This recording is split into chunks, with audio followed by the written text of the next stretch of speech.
بسم اللہ الرحمن الرحیم۔ سامعین مکرم، آج جس موضوع پر ہم بات کر رہے ہیں، آج کا جو ہمارا موضوع ہے وہ یہ ہے کہ اگر کسی کی پورے دن کی نمازیں قضا ہو جائیں، یعنی فجر سے لے کر عشاء تک 5 نمازیں قضا ہو جائیں، تو ان 5 نماز جو قضا ہوئی ہیں ان کو ایک وقت میں پڑھ سکتے ہیں۔ مثال کے طور پر عشاء کے بعد اور ساری نمازیں جو قضا ہیں یہ پڑھ سکتے ہیں یا نہیں پڑھ سکتے، اس بارے شریعت کیا کہتی ہے، شرعی حکم کیا ہے اور شریعت کیا اس پہ لاگو کر رہی ہے۔ تو یقیناً دیکھیں، سب سے پہلی بات تو یہ ہے کہ اس طرح کے جو سوالات ہوتے ہیں یہ بہت ہمارے لیے اہم ہوتے ہیں، اور یقیناً یاد رکھیں کہ اگر کسی کی نماز فجر قضا ہو گئی ہے تو اس کو یہ نہیں چاہیے کہ وہ ظہر کے بعد بھی انتظار کرتا رہے کہ میں عشاء کے بعد ساری جو ہیں وہ ساتھ ہی پڑھ لوں گا۔ تو جان بوجھ کر یہ نماز قضا کرنا، اس کو لیٹ کرنا، یہ ایک جرم ہے، بلکہ انسان گناہ گار ہے۔ اور جس کی نماز فجر قضا ہوئی ہے، آنکھ نہیں کھلی یا کسی مجبوری کے تحت بھی نماز قضا ہوئی ہے، تو اس کو چاہیے کہ جیسے ہی یاد آ جائے، جیسے ہی دن ہو جائے تو آپ اس سے فوری قضا کریں،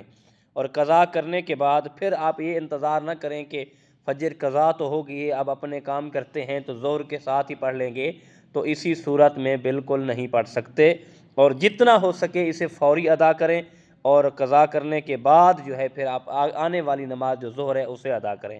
اور آپ 7، 6، 5 نمازیں جو ہیں وہ ساری ایک وقت میں قضا نہیں پڑھ سکتے، اور صحب ترتیب ہونا ضروری ہے۔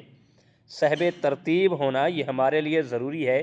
اور اگر ترتیب ہے ہماری، ہم 6 نمازیں ہیں تو اس سے پہلے ہمیں جو قضا ہوئی ہے وہ پڑھنی پڑے گی، اس کے بعد ترتیب کے ساتھ آگے ہمیں جانا پڑے گا۔ اسی طرح بہت بڑے مسائل ہوتے ہیں، اور ہم کوشش یہ کریں کہ ہم نماز فجر جو ہے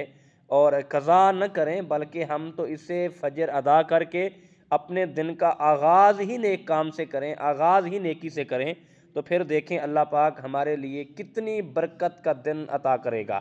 ہمارے لیے برکت دن ہوگا، ہمارے لیے بڑی آسانی پیدا ہو جائے گی۔ لیکن ہم اس کو چھوڑ کر سوئے رہتے ہیں، نماز قضا کر دیتے ہیں، پھر کہتے ہیں ہمارے کاروبار میں برکت نہیں ہے، ہماری روزی میں برکت نہیں ہے۔ یہ تو پریشانی ہی بنے گی۔ جب ہم نیک کام کے ساتھ اپنے دن کا آغاز کریں گے تو یقیناً ہمارا ایمان ہے اللہ پاک ہمارے رزق میں بھی، اللہ ہمارے کاروبار میں بھی برکتیں عطا کر دے گا۔ اور ہم یہی کہتے رہتے ہیں کہ آپ نماز فجر ادا کیا کریں، بلکہ دوسروں کو بھی ترغیب دیا کریں، اپنے گھر والوں کو ترغیب دیا کریں، اپنے بچوں کو ترغیب دیا کریں کہ فجر کی نماز سے اپنے دن کا آغاز کریں، تو اللہ بچوں کی پڑھائیوں میں برکت عطا کرے گا،